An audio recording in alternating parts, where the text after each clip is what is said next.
I'm Grace Petrie on the beat with Dean Jackson, and this is the Topshop Song.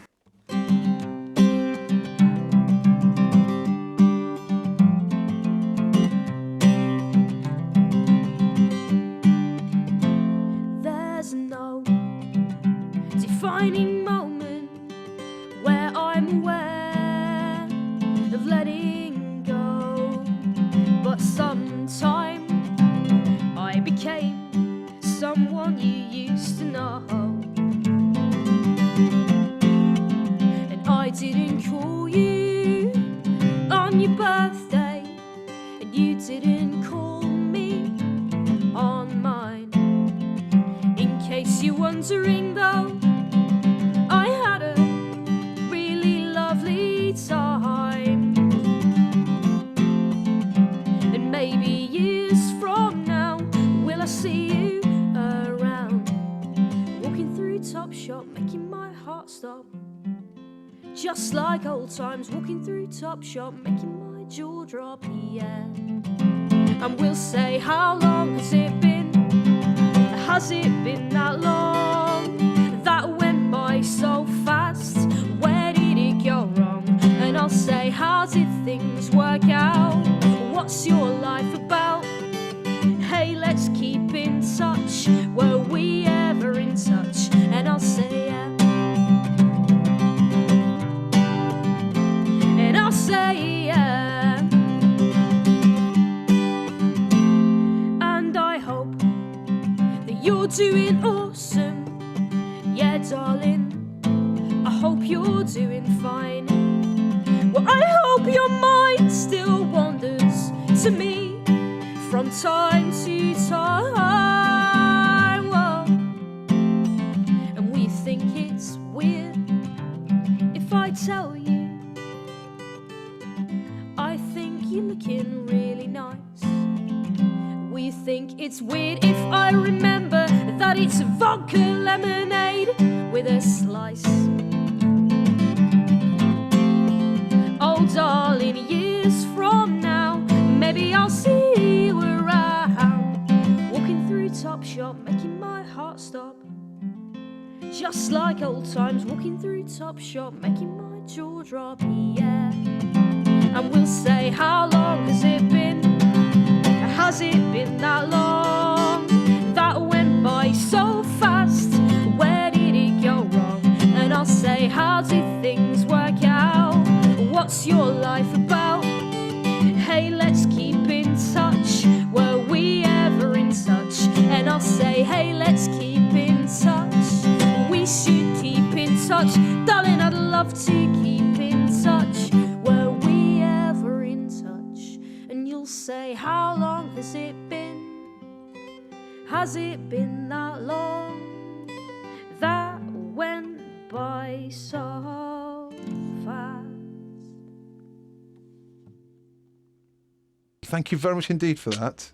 Thank you, yeah, thanks for having me. It arrived on the BBC Introducing Upload. I played it just last week. So much interest in it. We had to invite you in, and here you are. It's a great song. Where did it come from? It's very old, actually. Yeah, I've been playing that song for about 10 years. I wrote it when I was at school. It's just a bit of a kind of anthem to unrequited love, I suppose, but it's become a bit of a... I think throughout the years it's kind of taken on a lot of different meanings about, you know, friendships that you lose and kind of where the time goes, I suppose, in a wistful way. But it came from a very shallow, angsty place of a kind of, you know, unrequited 16-year-old me, right. Just kind of taking to a guitar in the most cathartic way that I had available to me. So if that's quite an old song, you've moved on, you're still writing. So what sort of things do you write about now in 2013? Well, and I'm still writing quite a lot about love and relationships and stuff. I've never yet mastered writing a happy song, and I don't think I ever will. I kind of only ever write songs about being angry and or sad, and kind of for the first sort of five or 6 years of songwriting, that was just totally limited to relationships and stuff. I've had some good luck in my life, I hasten to add. It's not all been doom and gloom, but that seems to be the only thing I can write about. And then in the past sort of couple of years, I suppose, since the change of government, I started writing, by accident, I wrote a political song one day called Farewell to Welfare, and I played it at a gig and just was totally bowled over by the response. There were so many people saying to me, you know, oh, there's nobody writing political music anymore, and, you know, you're kind of putting into words how so many people feel, and so many people can relate to it. And then from there on, you know, that kind of started a chain of events. I started getting involved in lots of different political circles and meeting different people and going on different demonstrations and things. And then that started inspiring other political songs as well. And then, you know, over the course of 2011, I wrote like a 12-track album, most of which was about kind of politics and the current government and the current situation and capitalism and the whole kind of situation that we're in at the minute with regard to austerity and tuition fees and all of those different things that have changed over the past couple of years. And it happened really, really quickly. And now quite often people just think of me as like a protest singer, which I still find it quite surreal, because it wasn't an intentional change in how I write songs. I've just always written about things that have kind of been getting me angry or getting me upset. The song is called Iago.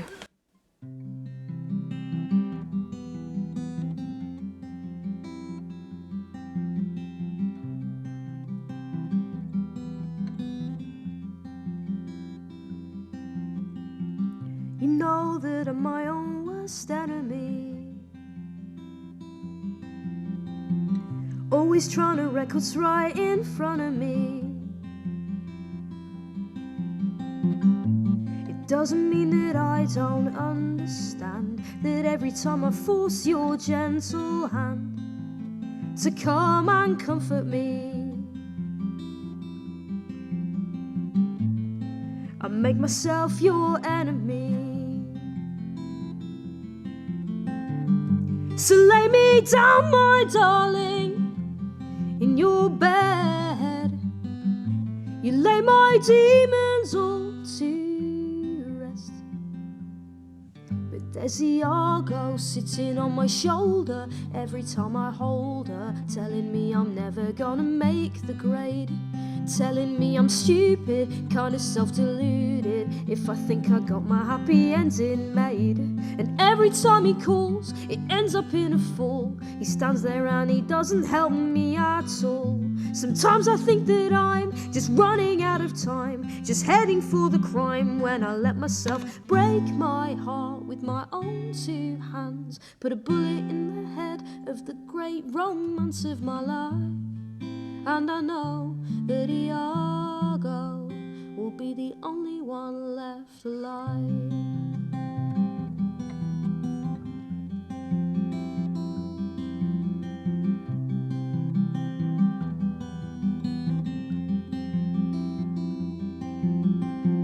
Sometimes I just don't have the energy to be the things I'm meant to be. But every time you're taking me in your arms, it's like you drown out the alarms going off inside of me.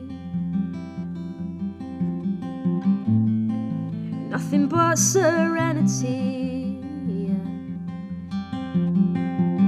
So lay me down, my darling, in your bed. You lay my demons all to rest. But there's Iago sitting on my shoulder every time I hold her, telling me I'm never gonna make the grade, telling me I'm stupid, kind of self-deluded, if I think I got my happy ending made. And every time he calls, it ends up in a fall. He stands there and he doesn't help me at all. Sometimes I think that I'm just running out of time, just heading for the crime, when I let myself break my heart with my own two hands, put a bullet in the head of the great romance of my life.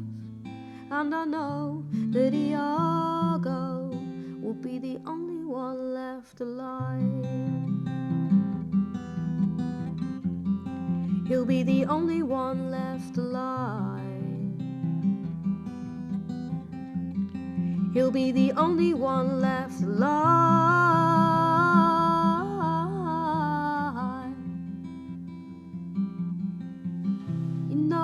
I'm my own worst enemy.